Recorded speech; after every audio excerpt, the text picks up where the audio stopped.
Yang kedua adalah air mustakmal. Air mustakmal adalah air yang sedikit ukurannya atau kurang dari 2 kolah dan bekas pakai untuk menghilangkan najis maupun hadas. Adik-adik mungkin bertanya-tanya, berapa sih ukuran 2 kolah itu? Ayo kita sama-sama mengkonversi satuan volume air 2 kolah. Perhatikan tabel berikut ini. 2 kolah jika dikonversi dalam bentuk kilogram maka sama dengan atau setara dengan 192,857 kg.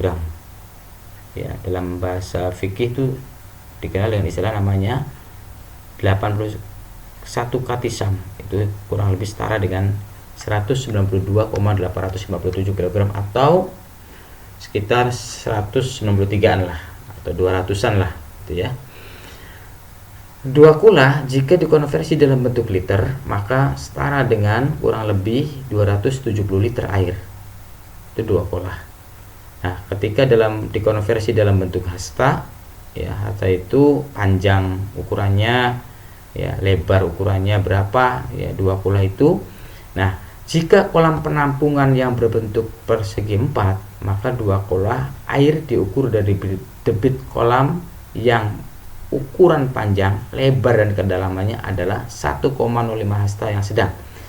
Nah, 1 hasta kurang lebih sekitar 45 cm.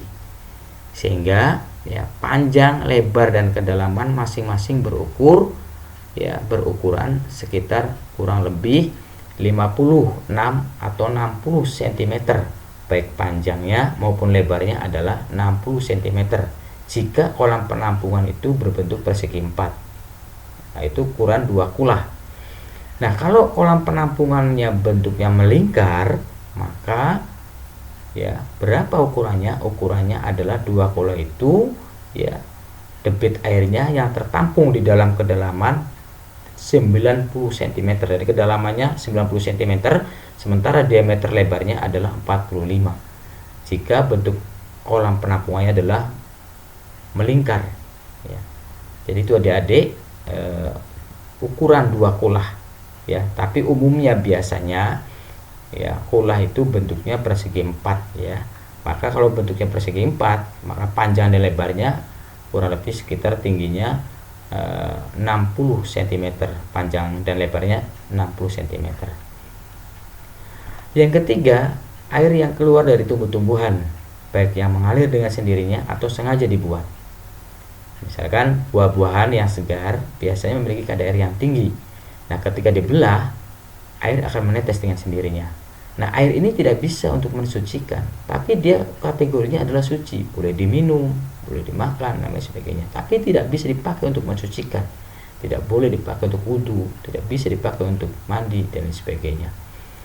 Sebagian orang, ya, bagi orang yang kehabisan bekal air di hutan misalkan, terkadang menebang pohon yang memiliki kadar air tinggi untuk diminum. Ya, kalau adik-adik terjebak di hutan gak ada air, biasanya adik-adik ya ataupun kita misalnya terjebak di di hutan, bisa kita cari ya, karena gak ada air ya kita cari pohon yang mengandung air tinggi ya, air yang tinggi. Pohon itu yang mengandung air yang tinggi sehingga diambil air untuk diminum, kayak pohon pisang dan lain sebagainya. Nah, jenis yang ketiga, macam air yang ketiga adalah air musammas. Apa itu air musammas? Adalah air yang dipanaskan di bawah terik matahari dengan menggunakan wadah yang terbuat dari logam selain emas dan perak seperti besi dan tembaga. Nah, air ini suci dan mensucikan, namun hukumnya makruh. Dan yang terakhir adalah air mutanajis.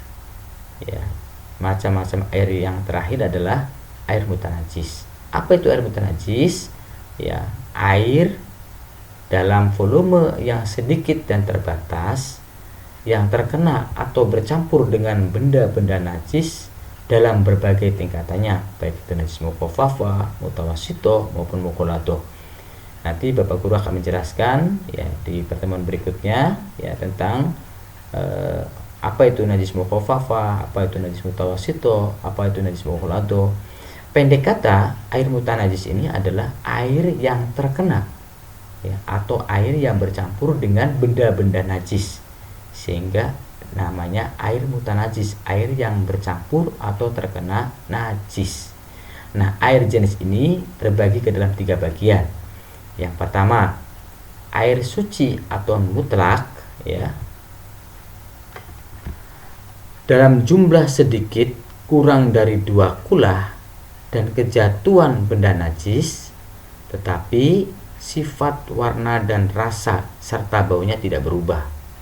Jadi air mutlak, ya, kurang dari 2 kula, terus kemudian kejatuhan benda najis, ya, tetapi warna, rasa, dan baunya tidak berubah, ya. Nah, kategori yang pertama ini adalah hukumnya air ini najis karena airnya kurang dari 2 kula. Jadi kalau kurang dari 2 kula, biarpun warna, bau, dan rasanya itu tidak berubah jika kejatuhan benda najis, maka tetap hukumnya air ini najis, tidak boleh dipakai untuk minum dan tidak boleh dipakai untuk mensucikan, ya, alias tidak mensucikan, harus dibuang air ini. Yang kedua, air suci atau mutlak dalam jumlah yang lebih dari 2 kula dan kejatuhan atau bercampur dengan benda najis, namun salah satu sifatnya berubah, warnanya berubah, rasanya berubah, atau baunya berubah. Misalkan sumur, adik-adik di rumah punya sumur, kan? Ya, sumurnya kejatuhan bangkai. Setelah dicium, airnya berubah baunya, bau bangkai, maka air sumur ini menjadi najis. Maka airnya harus dikuras semua, disedot semua sampai warna, bau, dan rasanya itu hilang, ya. Yang ketiga, air yang volumenya banyak, ya, kemudian kejatuhan benda najis tetapi tidak berubah. Banyak airnya melimpah tapi tidak berubah sifatnya, baik warna, rasa, dan baunya. Nah, air yang ketiga ini, ya, bisa dipakai alias suci dan mensucikan. Boleh diminum, ya, boleh untuk mensucikan, ya, untuk bersuci atau untuk mensucikan wudhu dan sebagainya. Karena air ini lebih banyak, ya, sangat banyak, lebih dari 2 kula, biarpun kejatuhan benda najis tapi tidak berubah, asal tidak berubah sifat-sifatnya.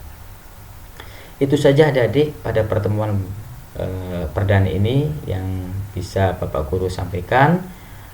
Sekali lagi, Bapak Guru berharap tetap semangat, ya, semangat belajar, semangat mencari ilmu, walaupun kita belum bisa bertatap muka, ya, tapi Bapak Guru berharap, ya, adik-adik tidak hilang semangat. Dan ingat, selalu senantiasa berdoa kepada Allah, mudah-mudahan pandemi COVID-19 atau virus corona ini dapat berlalu, sehingga kita bisa bertatap muka, bisa belajar bersama di asrama maupun di madrasah, ya, dengan kawan-kawan, Bapak Guru, dan para ustadz, dan para kiai, ya, dan semuanya.